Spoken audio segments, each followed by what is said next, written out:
Good morning, students.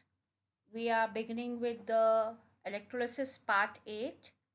I hope you are revising the previous taught topics. Last time we studied the electrolysis of lead bromide, molten lead bromide. Today we are going to take up another example, that is electrolysis of acidulated water.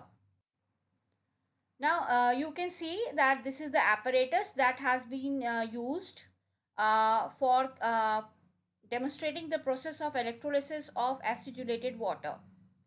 Now first of all, kindly note that the electrodes that are used for this process, they are the platinum electrodes.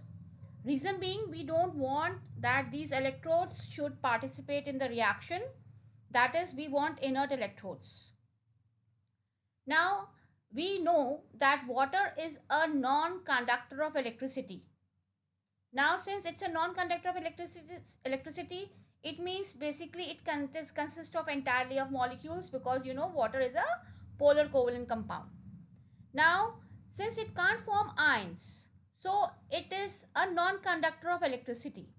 But when we add dilute sulfuric acid to it, it catalyzes this ionization. I hope you are very clear with the word, when to use the word ionization and when to use the word dissociation.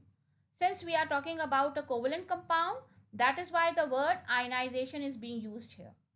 So we add an acid to the this polar covalent compound water, so that it can catalyze the reaction and it can furnish ions. So this addition of electrolysis of acidified water is an example of catalysis also. Now you can see here we have taken the acidified water, that is water plus dilute sulfuric acid, and then we have two tubes. This is a storage tank, and when see, this picture which you are seeing now, this is after the experiment is complete.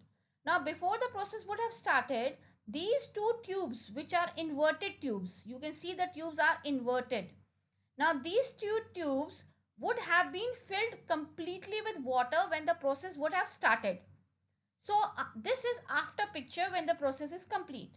So from here the water would have traveled in these two tubes, and then it would have been full with water. Now these are two electrodes, cathode and anode, which are made up of platinum. And after the process, what is our observation? Our observation is that an empty space is created in two tubes. That is, the water has been pushed out.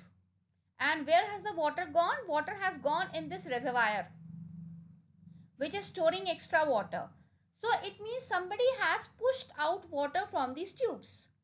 It means some gas is there, gas formation takes place, and because of that gas formation, the water is pushed down. Now kindly note, the space in this test tube where we have cathode is almost double of the empty space in the test tube where we have anode. So what does this tell us? This tells us that in water, the hydrogen and oxygen gas, they are in the ratio of hydrogen and oxygen, they are in the ratio of 2:1. That is why the space here is almost double of the space in the other test tube. Now let us study the reaction that takes place, that is ionization of acidified water. Now first of all, what happens? Water undergoes ionization and it produces H plus and OH minus ions, and sulfuric acid also, it ionizes to produce this hydrogen ions and sulfate ions. Now you can see that we have two types of anions here and we have only one type of cation. So now that preferential discharge table will be helping us in finding out that which anion would be traveling faster. So the ions present in the solution, H plus, hydroxyl ions and sulfate ions, and the particles present is H plus, OH minus, sulfate and water, because some of the water molecules, they remain unionized, so that is why particles present. Complete ionization does not take place. Now what will happen at cathode? Now see, even if you don't read this, now we know this much, that we can ourselves decide and ourselves predict that what is going to happen at the cathode. Now see, cathode, who is going to travel towards the cathode? The cations are going to travel towards the cathode. Now since only positively charged ions present in the system are H plus, so there is no competition for cations.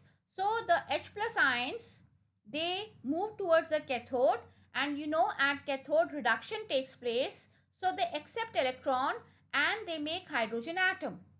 Now since hydrogen atom is not stable, so similar kind of reaction is repeated, so one more hydrogen atom is created in a similar fashion. So the two hydrogen atoms which are created in two different steps, they combine and make H2, and that is diatomic hydrogen gas, and now it is stable. So this hydrogen gas is evolved at cathode. Now let us see what happens at anode. Now in the system, we have sulfate ions and hydroxyl ions. Both are negative ions and both are anions. So now they are going to have a preferential discharge. Who is going to get discharged first? Now as per our table, the out of the two anions, sulfate and hydroxyl ions would travel faster. So hydroxyl ion, they go to the anode, and you know that at anode oxidation takes place. So hydroxyl ions, they lose electrons and they become OH. Now this combination of OH to form water with the liberation of oxygen, which is given off at anode, can one OH and another OH formed in a similar fashion, they make H2O, and this oxygen, monoatomic oxygen atom is there. Now you know oxygen single atom is not stable, so they both combine and make O2. Now since sulfate ions, they migrate towards the anode and hydrogen ions have been discharged, the concentration, now this portion, note, this is not in your syllabus, so there is no requirement of studying this few lines given at the bottom of the slide. So again, I will just give a quick recap to this part. So the ions present in the solution, that is H plus, hydroxyl and sulfate. So what happens to these hydrogen ions? They accept an electron and make hydrogen atom. Now hydrogen atom is not stable, so it will be making this hydrogen diatomic. Now reaction at anode, OH minus ions, they lose electron and become OH. Similarly, one more OH in a similar fashion, and then these two OH, they combine to make H2O and one O. Now since this O is not stable, so like a similar reaction, one more O is created. So if we think little wide, so actually 4 OH would be required. 2 OH to give us 1 O, so another 2 OH to give us another O. So altogether we are using 4 O. So instead of writing like this also, you can write 4 OH plus 2 H2O plus O2. So that is also correct. Now this note part you need not study, as this is not a part of our syllabus.